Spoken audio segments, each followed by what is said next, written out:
Alright, well, not quick video, but we're just starting to watch what? Is this going to be a long video? Not a long video, but we'll pick this up later on, but this is our first time watching the special features on The Force Awakens. I got the special fancy Target edition today on the 21st of April 2016, and we're going to start watching the special features. Me and Connie, we love watching making of documentaries of films that we like. I mean, I like watching making ofs of anything, but if it's like a big movie like The Hobbit or whatever, or Lord of the Rings, we love watching that kind of stuff. So finally get to watch the Star Wars Force Awakens documentaries. I will be reviewing them properly and in depth in an upcoming Road to Episode 8 video, but this is just a little relaxing vlog. Got the green screen in the background there for the gaming. Couldn't be bothered to take it down. And we have some amazing pizza, Rustica pizza, which is fantastic. It is our favourite pizza, I think. It's safe to say. I've got some fizzy orange drink there. Some pizza there, pepperoni of course. And we've got BB-8 on the screen there, ready to select the language. So let's do it.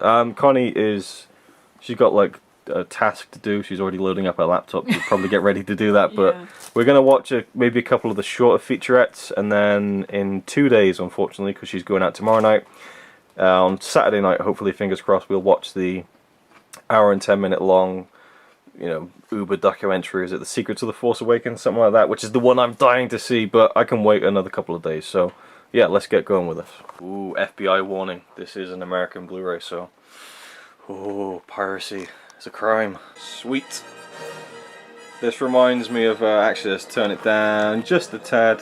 Kind of reminds me of the old DVDs that had the great menus, like the really great like motion menus and stuff. So we've got bonus features, and there we go. So let's just go from the beginning, apart from the main documentary. The story awakens, the table read. Feel like, oh my god, we're going to actually hear the script. On the other hand... Okay, we finished the pizza, we've had dinner, it was fantastic. And we watched the table read featurette, which was really good. Very short, but really good. More thoughts on that in my review. And then we watched the crafting the creatures featurette, which was fantastic. A look at all the practical creatures that were made from all the people in Maz's castle in the kind of cantina-ish scene.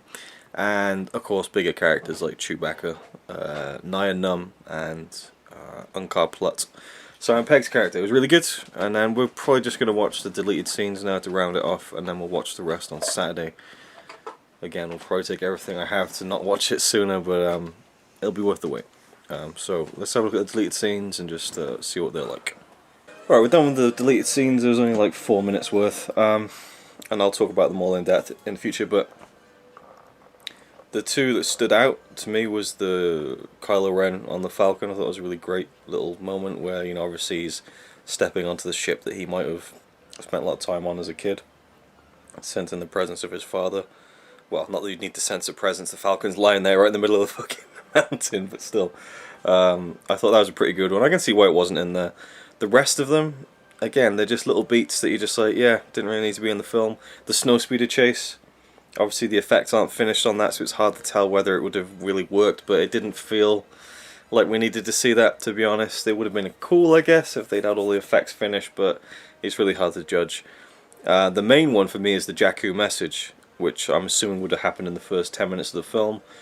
Poe gets captured by Kylo Ren in the First Order, BB-8 goes off with a message, and then back in the Resistance base, they get a message that Poe's been, his ship has been blown up and stuff, and we have the guy delivering the message to Leia, and that's the reveal of Leia in the movie. So it's like, there's Leia, and she's like, yep, blah blah blah blah blah, and then she walks past 3PO, and we get the 3PO reveal. So it's kind of the introduction of two classic characters much earlier in the film. I think they only come into the film like an hour and 20 minutes in, so it's a big change, but I think it was a better one. Because, to see Leia in the first 10 minutes and not see her for another hour again, I think would have been a bit jarring, maybe. I don't know. Any thoughts on the deleted scenes, Connie? Just the last one was weird. The last one. Oh, yeah, good point. The last one was, if you remember, anyone watching this has seen all these 20 times anyway, but the last deleted scene, Finn will be fine. A short little beat at the end of the film where Finn has been, he's unconscious and stuff, and the medic woman comes up to Rey, and we saw her earlier with Chewbacca saying, "Oh yeah, I'm sure it hurt a lot," She comes up to Rey and she's like, "Your friend will be just fine." Like, it was not good acting at all. I don't know. There's something very... It's the same smile all the time. She was just looking at her. Yeah, it was an uncomfortable pause. Daisy Ridley's acting was fine for the moment, but when you have the other person on the other side who's just not really up on the same level, then it kind of brings the whole thing down. Now, I don't know where the fuck is this scene with Han Solo supposed to be. There's one with Han and Finn and Maz and Chewbacca underneath the in the basement of the castle, and the stormtroopers come down. I've seen a bit of it online, and he's like, who? Smoke? What's so supreme about Supreme Leader Snoke? And it's like a really funny little scene, but it ain't on the Blu-ray. Why ain't it on the Blu-ray? They release this deleted scene on the bloody internet, but they don't put it on the fucking Blu-ray. Why? You pay money for these things. I paid $25 for this, and I don't get that deleted scene. I don't know. Maybe it's included on the online content, on the Target thing I've got. I don't know. Maybe when you redeem the digital copy of the movie, you get it digitally. I do not know. I don't know what the story is with that one. I'll have to look it up and talk about it in my review. But I was disappointed in that because I was looking forward to it. I remember they said, oh yeah, there's going to be a Han Solo deleted scene, but there isn't on the Blu-ray. But yeah, the deleted scenes are fine. I'm glad that they included them. Don't get me wrong. But nothing monumental. I thought that the Jakku message one was pretty good. I like that. And Kylo's search as the Falcon is easily the best one, but I can see why it didn't go in there for sure. And that's it. So what we got left to watch? We got obviously the feature length one. Force for Change. I doubt that's going to be of much interest. It is what it is. Wow, my face is so white. The light is completely directly on my face. So we got John Williams' The Seventh Symphony, a little feature about the music. Can't wait for that. ILM, The Visual Magic of the Force. That's going to be great. The digital effects. Blueprint of a Battle, The Snow Fight, and Building BB-8. Really looking forward to that one. And then of course we get the big Secrets of the Force Awakens, which has chapters and everything. It's like I've already talked about it, over an hour long, so I'm looking forward to that one. But that is it for now. Got 2 days to wait until I continue, and we will catch up back with you instantaneously for you, but in 2 days for us. So there you go. Alright, it is Saturday, 2 days after we started watching the bonus features, the 23rd of April 2016. And yeah, we got dinner. We got some steak and rice and pepper sauce. Can't wait. And I think we're just going to go ahead and watch Secrets of the Force Awakens, a cinematic journey, the hour-long documentary. Let's just dive right in, and then afterwards we can finish off the other few little bits and pieces. So let's dive right into it. Alright, we're done with the Secrets of the Force Awakens. Is that what they're called? Secrets of the Force Awakens. The cinematic journey, something like that. It doesn't really matter. I'm looking it up anyway. Turn it down! I'll get done for copyright! The Secrets of the Force Awakens, a cinematic journey. 69-minute documentary. Yeah, it was great. Anything you want to say about it? Off camera? Awesome. Awesome. Yeah, it was really well put together. Obviously. And I think I said way back when that I would like to see some kind of feature-length documentary like they did on the episode 1, 2, and 3 DVDs, and that's exactly what we got. Do I feel like it could have been longer and they could have had more in it? Yep. Yeah. Again, we are spoilt, and I've said this so many times, but we've been spoilt with the Hobbit Blu-rays, where you get like 14, 15 hours of documentaries that are all of like the highest caliber and put together so brilliantly, and Lord of the Rings and things like that. So for a film like Star Wars, especially this one, The Force Awakens, which has just been one of the biggest films, I feel like it's the biggest film that's come out in my lifetime. I don't know, just in terms of the, I suppose there's films like Titanic and Avatar, but I mean this one. Come on, it beats Avatar in terms of how huge it is that they're making one. Yeah, no, I'm just saying that, like, in terms of, like, massive movies, not even just from the the money side of it, but just how huge it was that it even happened. and everything like that. I just feel like this could have been like a 4-hour documentary, and I wouldn't have batted an eyelid, and they would have so much to work with.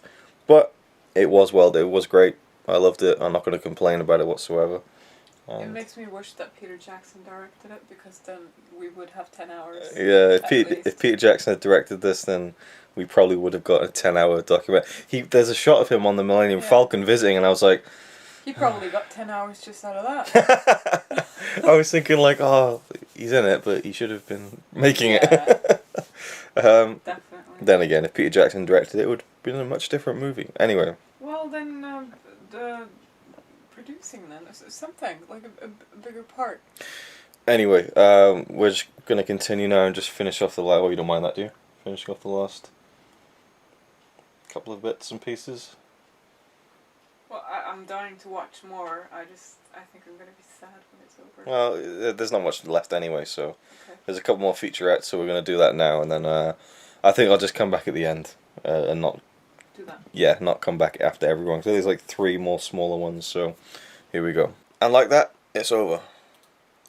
It's actually, I just turned off the Blu-ray and kind of went, it's over.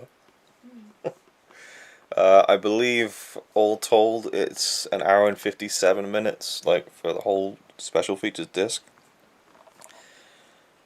It's a lot than most, big summer blockbuster movies, but, man, I would have loved more. I really would have loved more. So the things that we watched after the big feature-length documentary was Building BB-8, little documentary about BB-8, that was really cool.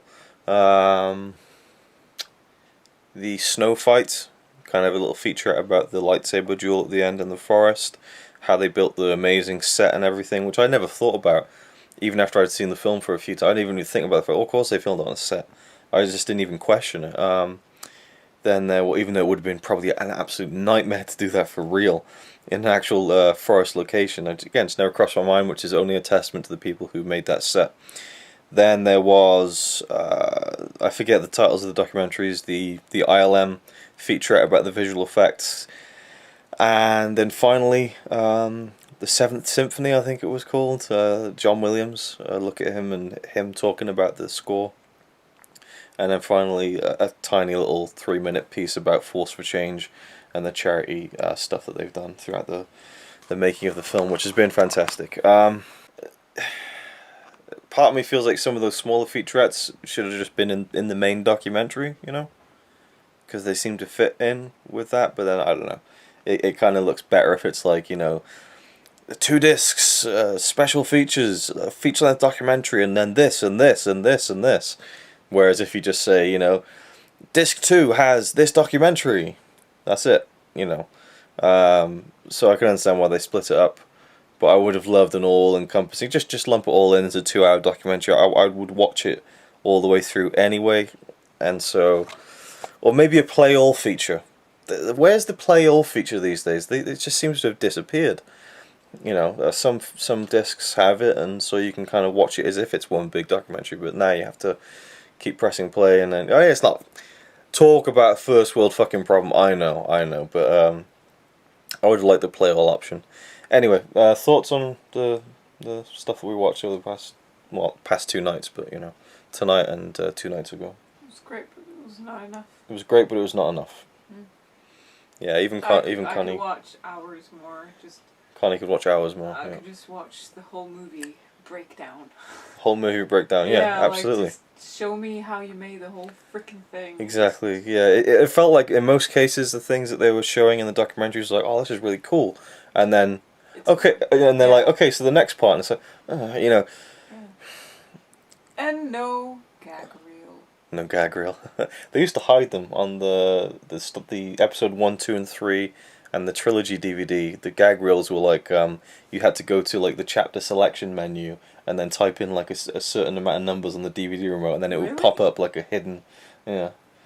I would have heard about it if it was on this, but yeah, no gag reel. But again, this hasn't been released in 3D yet, and which is really strange. And they say it's coming later in the year. So are we going to get a 3D version with a shit ton more of extras? I don't know. They've already announced that there's a new featurette. Bonus feature that you can get if you buy the film on iTunes. So if you want the costume design featurette, You gotta go buy it on fucking iTunes. There's a deleted scene with Han Solo, which isn't on the Blu-ray, and it's online, and I don't know. And then there's the Target stuff, and I don't know how to redeem that. I'll look into that and whatever for the Blu-ray review, but I do for this. I'll talk about it in even more depth. This is just a general reactions to it, but look at me. I'm making a general reactions video to a Blu-ray bonus disc. It's ridiculous, but it is what it is, right? Yeah. Like most parts was like, oh, this is really cool. Oh no, they've moved on to the next bit. You know, that's a shame, but okay, I'll take what I can get, and that's definitely how I feel with this. I'll take what I can get. I'm certainly appreciative of what's there, but again, just been spoiled by some of the Hobbit movies. Man, there could have been so much, you know, that went into this. But yeah, it was a really enjoyable. Very happy. Still wish the trailers were on the disc. Still wish we had a commentary. And again, very much a first world problem. Any parting words, really?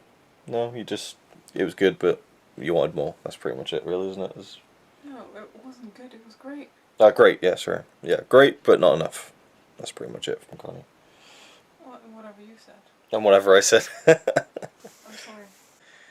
So that was our, like, I don't know what True, I should say my Connie off screen. She's like the guy in Home Improvement who you only see like his eyes over there in this video. Like, I just talked to you off camera. Anyway, that's it. Not really here. Not really here. Yeah, she's not real. Really, she's just an automated voice that I've set up.